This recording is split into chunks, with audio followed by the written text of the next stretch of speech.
Hi hello ನಮಸ್ಕಾರ. ರೂಪಾ ವದ್ವತ್ ಚಾನಲಿಗೆ ಮತ್ತೊಮ್ಮೆ ಸ್ವಾಗತ.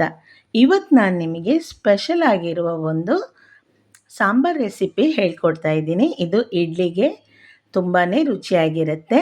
ಯಾವ ರೀತಿ ಮಾಡೋದು ಅಂತ ತೋರಿಸ್ಕೊಡ್ತಾ ಇದ್ದೀನಿ ನೋಡಿ.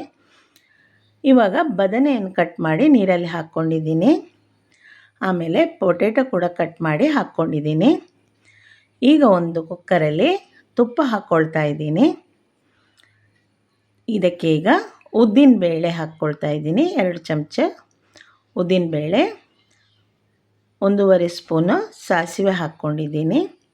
ಹಾಗೆ 1.5 ಸ್ಪೂನು ಕಡಲೆಬೇಳೆ ಕೂಡ ಹಾಕ್ಕೊಂಡಿದ್ದೀನಿ. ಇವಾಗ ಇದು ಒಗ್ಗರಣೆ ಆಗ್ತಾ ಇದೆ ನೋಡಿ. ಒಗ್ಗರಣೆ ಆಗ್ತಿದ್ದ ಹಾಗೆ ನಾನು ಇವಾಗ ಇದಕ್ಕೆ ಕರಿಬೇವು ಹಾಕ್ಕೊಳ್ತಾ ಇದ್ದೀನಿ.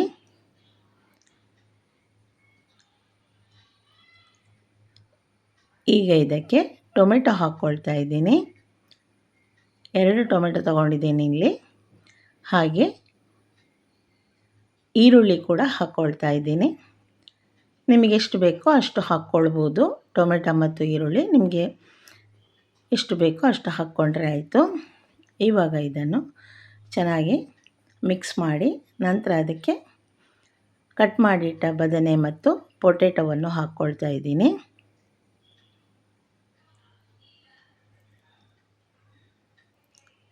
ನಿಮಗೆ ಎಷ್ಟು ಬೇಕೋ ಅಷ್ಟು ತರಕಾರಿ ಹಾಕ್ಕೊಳ್ಬೋದು. ಇವಾಗ ಇದು ಆಪ್ಷನಲ್ಲ. ನಾನಿಲ್ಲಿ ತೊಗರಿ ಸ್ವಲ್ಪ ಹಾಕ್ಕೊಂಡಿದ್ದೀನಿ. ತೊಗರಿಬೇಳೆ ಹಾಕ್ಕೊಳ್ಬೇಕು ಅಂತ ಏನೂ ಇಲ್ಲ, ಅದಿಲ್ಲದೇನೂ ಮಾಡ್ಬೋದು. ಇದನ್ನು ಕೂಡ ಒಂದು ಸ್ವಲ್ಪ ಹಾಕ್ಕೊಂಡಿದ್ದೀನಿ. ಇವಾಗ ಇದಕ್ಕೆ ಉಪ್ಪು ಹಾಕ್ಕೊಳ್ತಾ ಇದ್ದೀನಿ. ಖಾರ ಪುಡಿ ಹಾಕ್ಕೊಳ್ತಾ ಇದ್ದೀನಿ. ನಿಮಗೆ ಎಷ್ಟು ಖಾರ ಬೇಕೋ ಅಷ್ಟು ಖಾರ ಪುಡಿ ಹಾಕ್ಕೊಳ್ಬೋದು. ಹಾಗೆ ಸ್ವಲ್ಪ ಅರಸಿನ ಪುಡಿ ಕೂಡ ಹಾಕ್ಕೊಳ್ತಾ ಇದ್ದೀನಿ. ಹುಣಸೆ ಹಣ್ಣು ಕಿವುಚಿ ಇಟ್ಕೊಂಡಿದ್ದೀನಿ, ಅದನ್ನು ಕೂಡ ಹಾಕ್ಕೊಳ್ತಾ ಇದ್ದೀನಿ. ಅದಕ್ಕೆ ನೀರು ಹಾಕ್ಕೊಳ್ತಾ ಇದ್ದೀನಿ ಮತ್ತು ಬೆಳ್ಳುಳ್ಳಿ ಮತ್ತು ಗಾಂಧಾರಿಯನ್ನು ಕೂಡ ಹಾಕ್ಕೊಳ್ತಾ ಇದ್ದೀನಿ. ಈಗ ಇದನ್ನು ಕುಕ್ಕರಲ್ಲಿ ಬೇಯಿಸ್ಕೊಳ್ಬೇಕು. 4 ವಿಸಿಲ್ ತನಕ ಬೇಯಿಸ್ಕೊಂಡಿದ್ದೀನಿ ನಾನು. ಆಯ್ತಿದೆ. ಇವಾಗ ತಣ್ಣಗಾಗ್ಲಿಕ್ಕೆ ಬಿಟ್ಟಿದ್ದೀನಿ.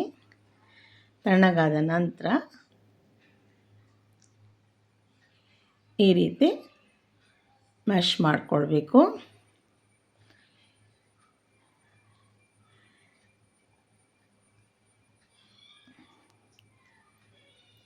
ಕುದಿ ಬರ್ತಾ ಇದೆ ನೋಡಿ. ಇವಾಗ ಕೊತ್ತಂಬರಿ ಸೊಪ್ಪು ಹಾಕ್ಕೊಂಡಿದ್ದೀನಿ. ಒಗ್ಗರಣೆ ಎಲ್ಲ ಮೊದಲೇ ಹಾಕಿದ್ದರಿಂದ ಪುನಃ ಒಗ್ಗರಣೆ ಹಾಕುವ ಅಗತ್ಯ ಇಲ್ಲ. ಇದಂತೂ ಇಡ್ಲಿಗೆ ತುಂಬಾ ರುಚಿಯಾಗಿರುತ್ತೆ. ಈ ವಿಡಿಯೋ ನಿಮಗೆ ಇಷ್ಟ ಆಗಿದ್ದಲ್ಲಿ ವಿಡಿಯೋವನ್ನು ಲೈಕ್ ಮಾಡಿ, ಶೇರ್ ಮಾಡಿ. ನೀವು ನನ್ನ ಚಾನಲಿಗೆ ಹೊಸಬರಾಗಿದ್ದಲ್ಲಿ ದಯವಿಟ್ಟು ಸಬ್ಸ್ಕ್ರೈಬ್ ಮಾಡಿ ಹಾಗೂ ಸಪೋರ್ಟ್ ಮಾಡಿ. Thank you.